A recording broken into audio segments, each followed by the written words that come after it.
All right. Corey, thank you so much for being here. How you doing today? I'm doing pretty good, Brad. Thanks for having me. Good, good. Yeah. Well, I'm glad we've connected multiple times, had a few fun conversations just about what really is going on out there in the market, about what homeowners need and are looking for, and the different approaches that different people take. So I'm really excited to have you on here. For anyone watching, just so you guys know, I work with a lot of contractors across the country, and my main mission and the way that I like to think is the people that I work with, my clients are not my clients, who are the contractors, are not really my clients, but actually their clients, the homeowners in most cases. So it's really important to me that the different people out there, the contractors, are showing up the way that they need to for the homeowners in innovative ways and different things. So I've been friends with Corey for a while now on social media, and I had to have him on. Yeah, thanks. I really appreciate that. And I think we're really aligned on our perspective with that. Yeah, absolutely. Absolutely. So give us just kind of, before we even get into the questions, Corey, give us kind of the most broad sense of like how you approach your relationships with your homeowners. Yeah, I mean that's a really great question. I think one of the reasons I wanted to come on with you is, I'm in Florida, and there's a lot of new people moving to the state. Yeah. There is a lot of development, building, all of that stuff going on, and I've connected with a lot of homeowners that are really, really, really frustrated with being able to hire a service-based company. Pool services, lawn companies, painters, all of these different service-based companies. They're frustrated because people don't show up. They don't do the job they're supposed to, all of that stuff. So how I connect with my homeowners is more an educational approach on what to look for a quality company. Even if they don't choose us, at least they understand what they should be looking at, help them think about what's important to them, so they kind of can have a benchmark on what they're looking at when they're looking at these companies. And then more importantly, helping them understand what they don't know, because that's the big one. Yep. Yeah, and that's huge. And that's huge. And I'll speak, I mean, just from my experience as I've been working with contractors, there's a lot of good ones. There really are. Yep. But at the same time, there's a lot of ones that make the good ones not look so good. And that's right. I love working with people like Corey, because it's really important to him to present himself, his company, in a way that not only helps restore a little faith in his own industry, but just in home service contractors in general, because it is hard. I mean, it's a huge, huge leap of faith and trust in working with someone. And Corey recognizes that, and I think really makes sure that he's able to provide that from our conversation. So if you're ready to jump in, I'd love to get into the main absolutely. All yeah, right. just want to say one thing though, but that's why our tagline is contracting refined, because we're trying to refine the contracting process to make it better for the homeowners. Love it. Love it. Love it. Love it. It's needed. It's needed. Yep. So first question, and it's a broad one, but from your perspective, why are the service-based industries struggling so badly right now? And that's going to be roofing contractors, lawn services, pool services, all of the above.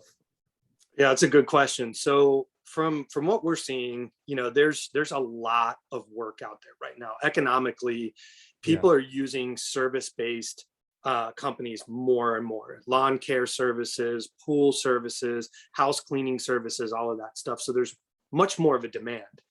And I think one of the reasons why the service-based industry is struggling right now is because there's such a high demand that a lot of people that don't know how to run one of those businesses have the opportunity to go out there and run one of those businesses, right? And so there's a lot of inexperienced people out there because there's such high demand running these types of businesses.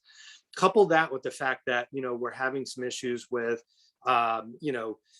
getting materials. We're having issues with finding good employees because there is so much work out there. People that used to be employees are now going out and starting their own companies.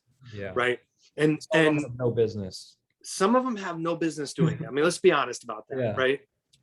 And so I think that's why there's such a struggle right now, is because there's this idea that everybody can run a business, which, look, I think you should have the opportunity, but also I think you should have the experience There's in due order. diligence that needs to be done up front. Yeah. Just winging it from the start it's gonna hurt everyone. Yeah. And so I think that's why there's such a problem with people getting people to show up, consistency, communication, all of those things, because these people have not learned how to put those processes in place for their company so that they can service their customers in a way that they need to be serviced. Absolutely. Yeah. And a lot of, in the contracting world, there's a lot of people who are artists, right? They love doing their trade. They are tradesmen, or potentially they just want money. There's not as many just businessmen as there need to be. And a businessman is not just like what you picture, like up in a skyscraper, just making decisions, crunching numbers without caring. Business people, true business people, understand the relationship that a potential client needs to have and the journey that they need to have in order to get the best experience. That's right. So I'm with you, man. That's something I think about a lot. Like, are you actually running a business? Right. Big question. Mm-hmm. And then with how hard it is to find labor right now and stuff in certain industries, who are you going to, if you are someone who's a laborer, who are you going to go work for? Business or the artist? Yeah. Well, company culture is huge, right? And that means, is it a good place to work? Part of that is, do you have enough work? Do you pay on time? Do you value the people that work for you so that you have a good environment where people want to come to work? So there's a lot of things that go into that. And I know we're kind of getting a little bit off track of the question, but I think that does kind of go into, how you want to be perceived in terms of your employees, right? Yeah. Are you fair? Do they feel valued? Are you going to pay them every Friday? Because that's another big one, right? Because they're taking care of their families, right? If they have issues, do you give them a fair shot to rectify those issues? Do you make it a place where it's a quality place to work for these people? So that's another piece of this. People are sick of being exploited or feeling like they're exploited, and people are sick of not making any money. People are there's a lot that's going into why. So I guess that actually does dovetail into the question, why these service-based industries are struggling. Yeah, I would agree. I mean, it's just their culture is almost non-existent sometimes, so it's just jumping around and around, and there's all kinds of things. It's, if you can't provide a good place to work for, how are they going to show up for the That's home? right.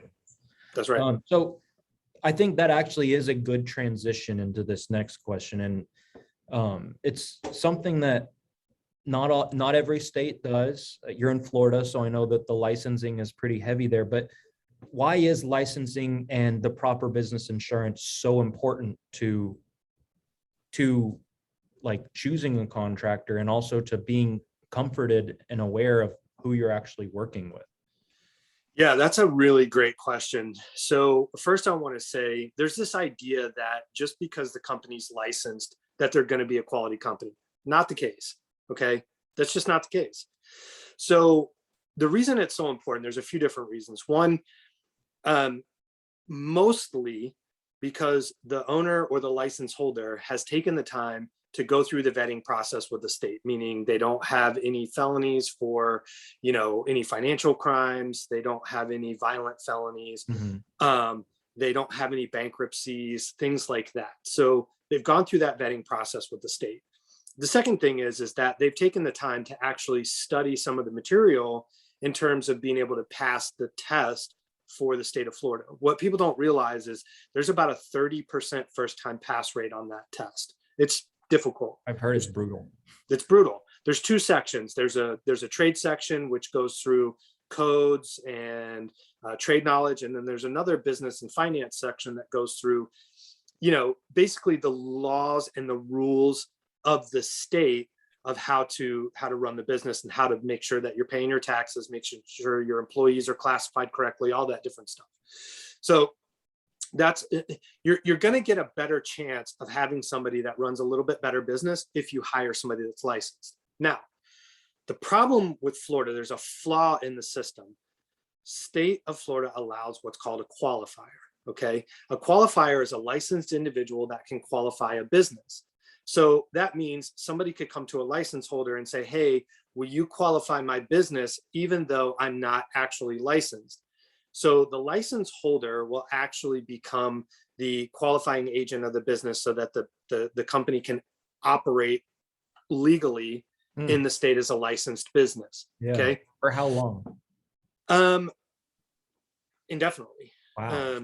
Yeah. So I just ran into this with one of my customers. It was a qualified business. The license holder is a really old man. Okay. And this guy was building houses under his license. This builder ripped off a lot of people. Okay. And said, sorry, guys. Right. Now they're going to try to go after this old man that's a license holder. He doesn't care. He has the license. He's going to get his license yanked. He doesn't care. Right. So now these people are left, with nothing, no accountability. So that's the one flaw in the system. So you need to know who the license holder is and what their relationship to the company is. That's a big one. Yeah. Yep. And we talk about that a lot. Okay. So the other thing is Florida has what's called a contractor's fund. Okay. If a licensed contractor irreparably harms a homeowner, they can go after that contractor's fund. Now, that doesn't mean that every situation is, a candidate for that, but there is a potential. If you get ripped off by a license holder, you can get a portion or all of your money back. Okay. There's accountability for us as license holders. We have to do continuing education. We have to make sure that we stay in compliance with the state. We pay our taxes. We do all those things that we have to do to stay in compliance. Okay. So there's a better likelihood you're going to get a quality company just by looking for licensed individuals and knowing who the licensed individual is and their relationship with that company. All right. Does that make sense? No, that makes perfect sense. Yeah. Now, insurance is another big one. All right. We all know that insurance is only as good as what it covers. The exclusions are what kill you. Okay. So you need to make sure that you have properly insured individuals, meaning they have a good policy that can cover the homeowner if there's a substantial loss. Okay, so that's on the liability side. But the thing that people don't realize is workers' comp is another one that you have to have in the state of Florida. And if somebody gets hurt or, God forbid, killed on a homeowner's property and the prime contractor doesn't have the proper workers' comp, a lot of the time that's happening up there. Yeah, it can wind up being an issue. If they get a lawyer, that lawyer is going to file suit against everyone. The contractor, the homeowner. I mean, they're going to file it against everybody and see what sticks, right? So even though the homeowner didn't do anything wrong, they could potentially get dragged into this lawsuit. So how do you avoid that as a homeowner? Like, how do you check? So there's a website in the state of Florida that you can just Google, workers' comp website, and every single person that has workers' comp is registered on that website, or every business. That's great. There's a directory. Yeah. And we tell our potential customers to look this up because it is critical they understand the difference between having workers' comp and having a workers' comp exemption. That's another flaw in the system, are the workers' comp exemptions. We could talk about that, but I want to keep this short. Yeah, no, that's all over the country. Yeah. Yeah, it's a problem. It's a real problem. Yeah. Yep. So with that being said, so we already kind of covered what your approach is, but also like why certain things are issues or how to kind of be aware of them. If I'm a homeowner and I don't have a huge budget, I know I need to get something done, but I'm kind of just trying to figure it out. Why is it a bad idea for me to just be shopping price when looking for a home service contractor? Wow, this is a great question. I mean, look, we as contractors get it. Sometimes people just have a budget. Okay.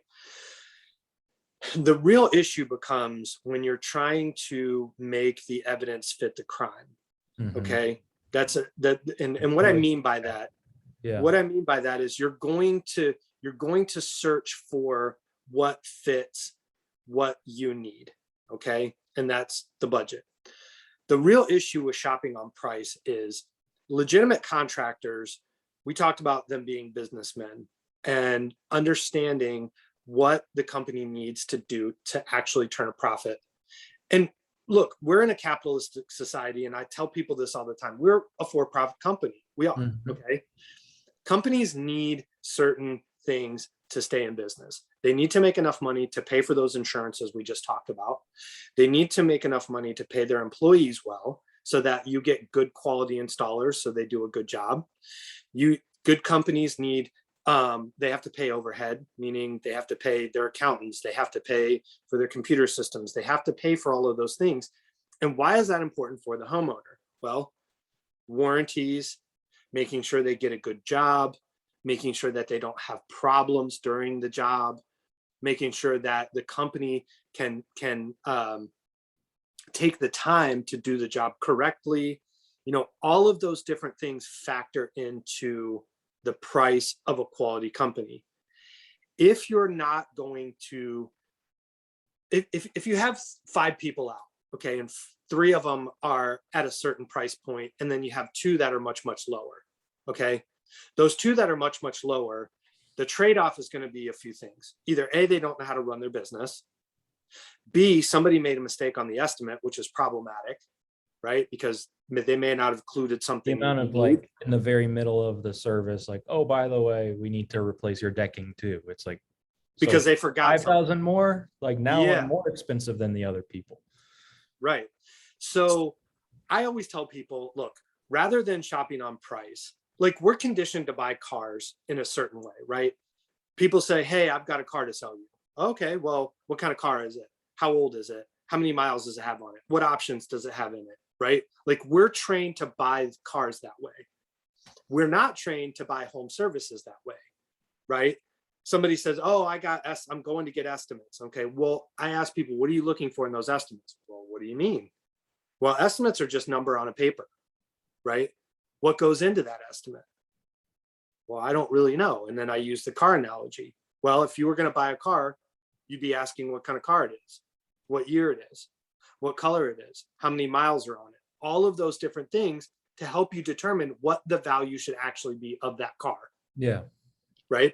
So I help people think of it in that context, rather than saying, hey, I have a car, you have a budget of $10,000. I'm going to give you this car for $10,000. You're like, wait, hold on a second. Right. You're going to ask them. Like if you give for contractors, it's like, if I'm going to give you this car for $10,000, then I have to take out the air conditioning, and I have to take out the, like, exactly. Like exactly. It's really, really dangerous. Right. So The brakes, like we're not going to replace the brake pad. Yeah. Yeah. It's got bad brakes. The tires are shot, whatever it is. Right. So I try to help people think of it in that context instead of just looking at price. Because it can be just as dangerous as buying a bad car too. I would say worse. Yeah. Yeah. I would say worse, because look, if you know anybody that's had a nightmare scenario with a contractor, I mean, dude, I've seen people have their house completely torn apart for months and months and months and months at a time because they got the wrong contractor. I mean, Houston, Hurricane Harvey. I mean, y'all in Florida, the storms, but it was crazy. I would say like 10% of the city got screwed over by a contractor. Mm-hmm. Yeah. That's a big number of people. Yeah. So we've got to add context. And I think the other thing I want to say about that is, look, there's a lot of information out there now today, right? I mean, you can Google something and you can get all kinds of information. So it used to be, as contractors, we had information that homeowners didn't have. Well, now they have that same information. But what people don't understand is we have to be curators of that information now, because they need context of what they're looking at and not just the information. If you don't know how to put that information together and understand how it fits and why, then you're going to be left with a bunch more questions Or even worse, you think you know what you're looking at and you don't, and you wind up getting in a bad situation. And most people can post something on the internet, which is another Yep. thing. It's like you need to know, you need to question everything now, probably more than Yeah. ever. So it's important to have someone that has the answers to these questions. And it's important for you as the homeowner to know what your questions should be. Right. That's the thing, is likely you don't.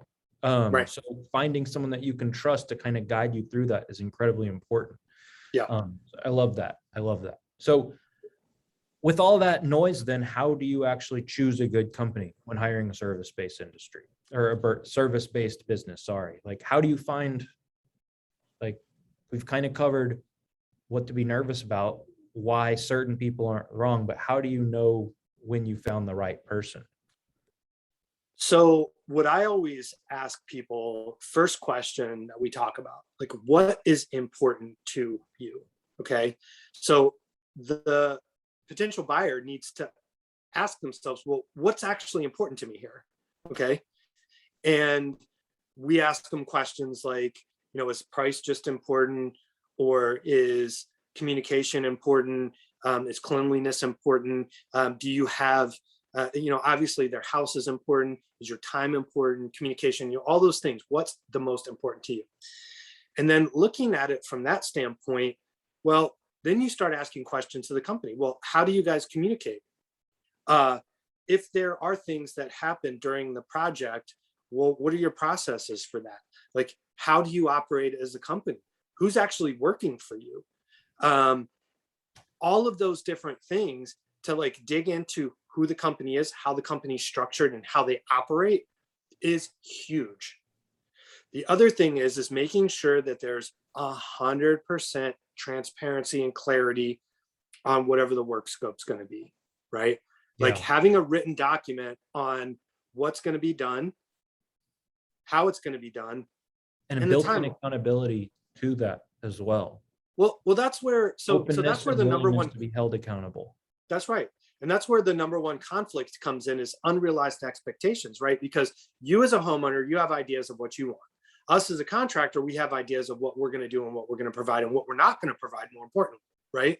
And so there has to be a real conversation to make sure that those expectations are in alignment.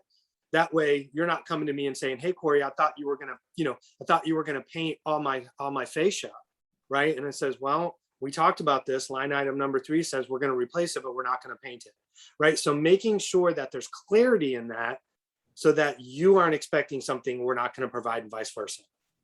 For sure. Yeah. Yeah.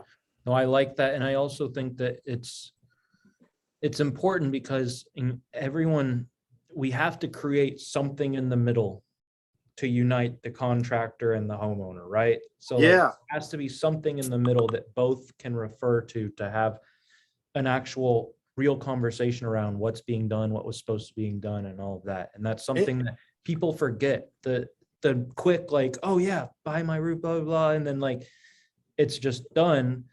That creates so much craziness. And well, and this half the factors time into, people are just like, things are happening so fast they don't even know what's going on. yeah. Well, And and this scary. factors back into pricing, right? So if I have a really, let's say we're using lawn service for an example, okay? And this guy comes to me and he says, hey, here's my lawn service price. And I got another guy and he says, here's my lawn service price. But the one guy is cheaper and he has really nothing laying out what they're going to do. But the other guy is very detailed and says, hey, we're going to come, once a week. We're going to bag everything. We're going to trim, edge, blow, we're going to weed once a month, all of those different things, and lays out exactly what they're going to do and says, hey, if we miss 1 week because of rain, we're either going to pick you up on the next day or we're going to get you with the next available day. So if they have everything laid out like that and they're a little bit more money, guess who I'm choosing? Yeah.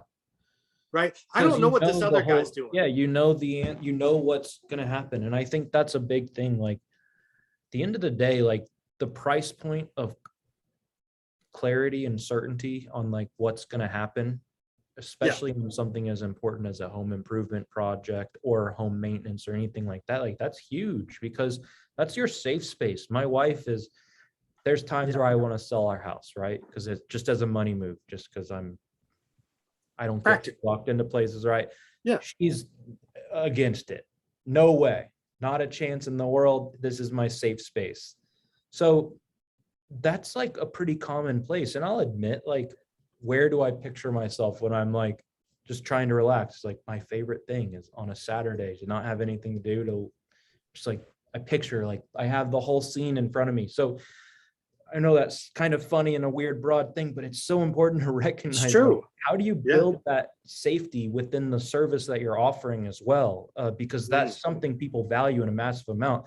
The point that I'm making, I could clear over 100,000 if I sold my house on top of the equity that I've already built with the mortgage. And my wife, it's not worth it. Too, but to her, it's not worth it. So what's the real value there? And it's massive.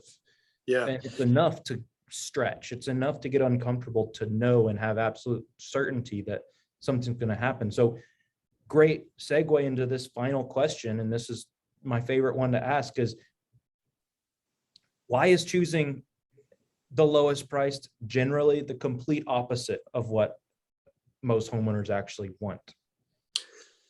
So I'm gonna go back a little bit to what we were just talking about in terms of the detail of the work scope, whatever it is, whether it's lawn care, whether it's pool care, whether it's a painter, whomever, it doesn't matter.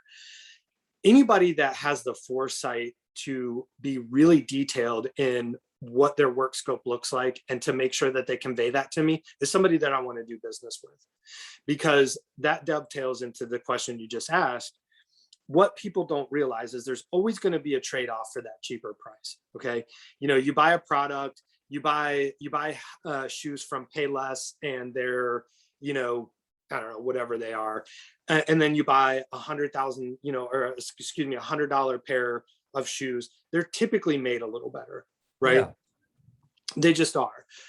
So on a product side, you can see that there's cheaper products and there are Payless shoes might look great for a week or two. Yeah, but they're going to fall apart. Yeah, there's some funky looks. You look good and you're feeling good.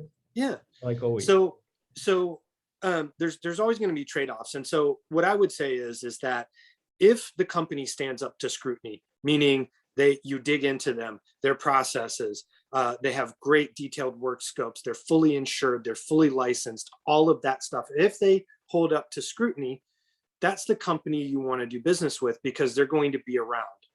If you have an issue after the job's done, they're going to service their customers as a general rule, right? There's a reason why they've stuck around. There's a reason why they stand up to scrutiny. There's a reason why they're detailed in all of those different things. So if you choose the cheaper price or the cheapest price, just know that you're trading off potentially them using good, high quality products, having the time and the availability to put those products on correctly.